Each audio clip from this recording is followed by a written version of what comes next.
and the consequences are bad, what you did is still right. What you did is still the right mode of action. We need to believe in that. We need to believe that as long as our conscience is clean, as long as we are in the witness standpoint and we are doing what is happening through us naturally, it is the right thing. But through this conditioning and through what we are taught is so-called right and wrong, these are society's laws of what is right and wrong. So I think it was good that we had a break. I think we're all supposed to be awake again. Anyway, so what I was talking about is the thought process, the construct, the mental construct that causes an action. And every action, as we are told in physics, has an equal and opposite reaction. But unlike physics, life doesn't work that way. And it doesn't have an equal and opposite reaction. It has some consequence. But the thing is that it is not computable. I don't know if there's a word like that, but it's not computable because unlike maths or something, it is not 1 plus 2 equals 3. It is every action has started long ago. It is not like this one action had this one consequence. So what we need to do, what we are taught to do is that depending on the consequence, we decide if the action was right or wrong. But that's not how it should be done. How it should be done is the action is right or wrong because of what thought process or what need or what desire provoked that action. The consequences don't matter. This is what even Lord Krishna says in the Bhagavad Gita. You do it. You do what you should do, and it doesn't matter what the consequences are. So, I mean, that's a bit boring, but that's what's stood the test of time. That has been there since God knows when, because it is the truth. It's the truth that this aham, this ego that we have, it forces us into taking wrong actions because it is selfish. What the ego does, it immediately separates you and me. My ego tells me to take care of myself. Hey, you know what? Your need is this. You take care of it first. Don't tell them about that stuff. Okay, there is a tree which gives such beautiful sweet fruit. What the ego tells you to do is don't tell anybody else. Then we go there and every day I will take 6 fruits and I will eat it myself. I will not share it. That is what the ego tells you to do, because what it creates is a divide. It pits you against me. It says, I need to take care of myself because you will take away what's mine. That is what the ego does. And what society does is increase that divide. It increases that divide by creating a class structure, a caste structure, a religion structure. All these structures actually increase the divide between you and me. So what the masters say is that actually you and me are one. We are all connected. We are all essentially one living organism. If we help each other, if we decide not to listen to the ego, if we decide to live in a natural way, to do the natural things that come to us. I mean, when you take dogs, they just give you love. They give you love. Even snakes, they don't bite you unless they're scared of you. Every animal other than the human being mostly acts out of instinct. What we do is something else. We also act out of instinct and then we act like pigs. But on the other hand, we act selfishly because we are taught to. We are taught to say that, hey, you're all classmates, you're all together, you can all gain knowledge. But somehow this educational system is saying, no, you're competitors. You've got to be better than the rest of them. That's when you will get a job in a better firm. That's when you will earn more money. That's when you will become more successful. For what? Why do we do the things we do? What for? I'm asking you. Why are you here? Why have you joined the MBA? What do you want to do with life? Why do you do the things you do? Why don't you tell me you in the orange shirt? You? No, behind you. உங்க பேர் என்ன? பூபதி. சொல்றீங்களா? ஏன் நீங்க பண்றதெல்லாம் ஏன் பண்றீங்க? ஏன் MBA பண்றீங்க? ஏன் வேலை தேடுறீங்க? ஏன் படிச்சிருக்கீங்க? ஏன்? நாலேஜ் வளர்த்துக்கிறதுக்கா? Wow, that's pretty cool. Knowledge வளர்த்துட்டு என்ன பண்ண போறீங்க? நல்ல கம்பெனியில சேரணும். ஏன் நல்ல கம்பெனியில சேரணும்?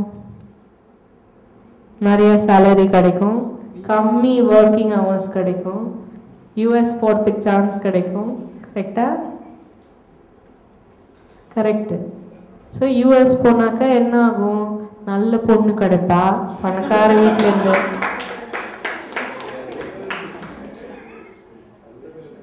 It's not just about him, it's about all of us. This is what society is saying. நல்ல பொண்ணு கிடைப்பா, படிச்ச பொண்ணு, பணக்கார வீட்டில இருந்து, இல்லையா? Then what? Then you can get a job working for some white man that treats you like a piece of shit. You're still earning in the green, aren't you? You're earning dollars. Here, when you come back home, you're a celebrity. Oh man, my son is working in San Jose, California. Isn't he? Why? I'm asking you. Why do we do the things we do? What will it give us? What will it give us? What about you in the red shirt? Why? Why do you do the things you do? Your name? Sitara. Okay.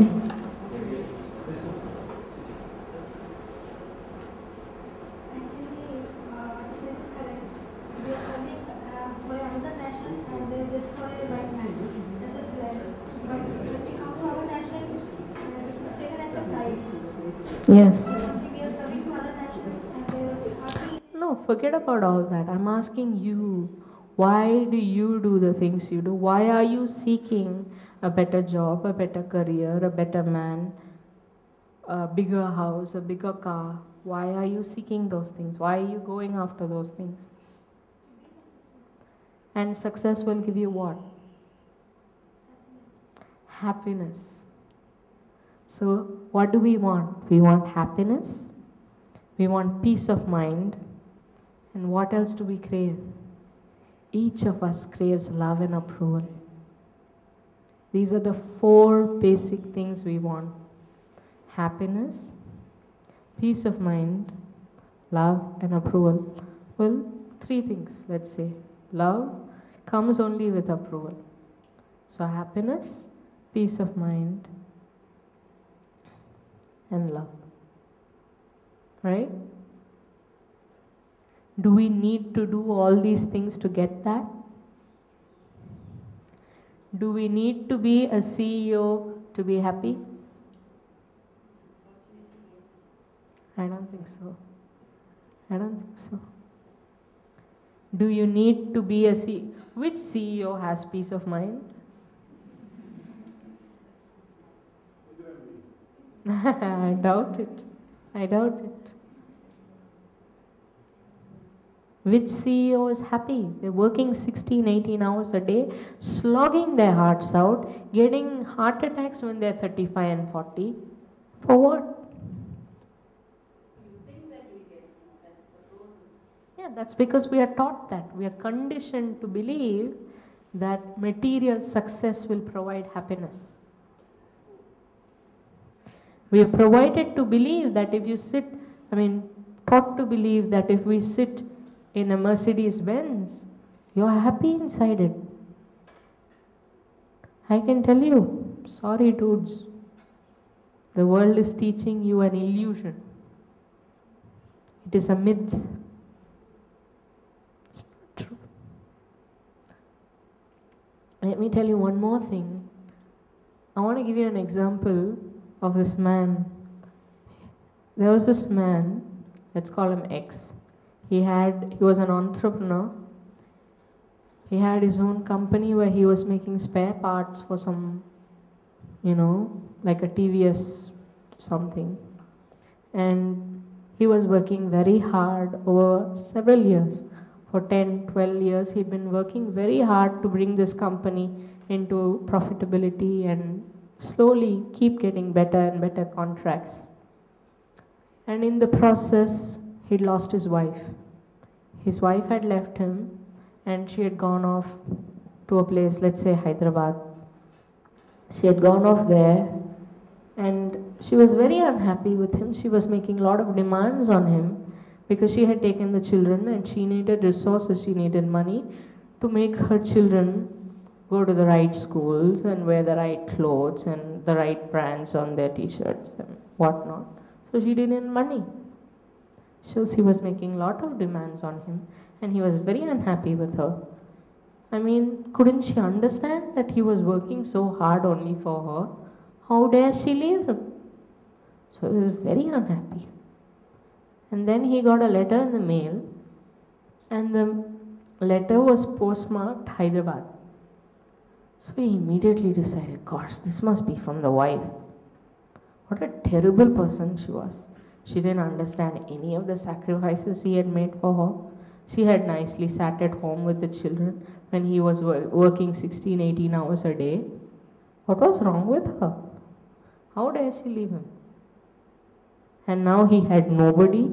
His house was all filthy because he was not there to clean it up. He didn't have food. He had an ulcer because he had to eat outside. What a terrible person she was. And she had sent this letter asking for more. Never satisfied. So selfish, so mean. Nothing he did ever satisfied her. So he threw that letter into the corner and said, to hell with you. And then he went there. He had a cup of coffee and something in his mind cooled down. And he went and said, okay, let me at least check what it's all about. At some point I have to open the stupid envelope. So he went there and opened it. And it turned out that it was a huge bulk order for the spare parts of his company was manufacturing. And it was an order enough to fulfill each of his dreams. For the next 5 years, he was set. His company was going to jump to a whole new level. So he saw this order and his face lit up. He was so happy. He kissed it, jumped up in the air and said, yes, all my hard work has paid off. So can you see the range of emotions this poor envelope has caused? This non-living thing that didn't harm him in any way caused him such hell. He was so angry, so disturbed. What did it do to him? So this is a whole construct in our minds. It is not about an event or a person or any circumstance, but our reaction to it. How do you react? All he had to do was open that envelope and he would see that, gosh, it's a whole order. It's a great order. It's a great thing for him. But look at the reaction he had in the first place. Because his mind is so set. There is so much anger, so much resentment, so much hatred. So much between husband and wife. I'm against you now. Why does she want the money? She wants to only feed your children with it, Papa. Why? Maybe she's also a terrible person, God knows. But I'm saying, so much we build up. It's all in the mind. And it's all illusory. Everything is an illusion.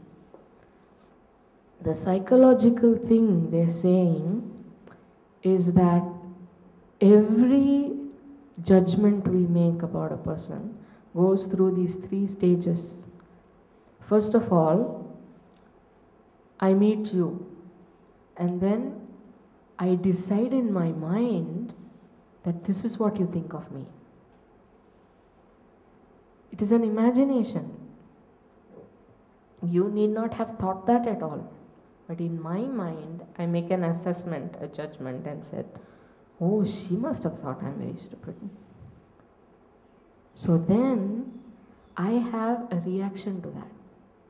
I make a thing saying that, am I happy or unhappy that she thought I'm stupid? So that is also my imagination. It is an assessment of something I've imagined. And this is how we go about making relationships. We don't express. The closer our relationships are, the more stupid they are, the more convoluted they are, the more messed up they are, because we just assume that the other person would read our minds. We don't express ourselves. We are not honest. If I say, okay, you go, you take care of yourself, you're not feeling well, you go today, I'll take care of everything. What I'm actually thinking was, hey, I wanted to go to the IPL match, you're making me stay back. Nobody is honest. Whereas honesty, straightforwardness, bluntness would make everything so simple. At least the person will know that I wanted to go to an IPL match. We can talk it out. We are given the communication skills, but we don't. So the things we do are basically for happiness, peace of mind, and love. All of us crave these 3 things. These are all free. Happiness is an internal, it is us. We are happiness. It is our natural state of being. But my God, we are taught to close that happiness. We are taught to close it with layers and layers, with things like ambitions and God knows what. We armor ourselves. If I show that I need love, somebody will hurt me. Somebody will reject me. Somebody will say, hey, you are not worthy of my love. So we are taught to keep it secret. I don't need your love. I'm independent. So we hide our real nature and we go and seek illusions. You think the most powerful position in the world, the President of America, you think he's happy? He's all about, hey, which country can I loot next? You can have $1 million and that's not enough. That's not enough. Because it's never going to be enough, because all those pieces of paper, all those kilos of gold will not give you happiness. So when the formula itself is wrong, how do you end up with the right answer? I want to tell you about this man. This man who is not a man, he just is a ray of hope to all of humanity. This man was like any other kid, any other boy. He went to school and he played with his friends. He was not very interested in his studies and he liked to swim.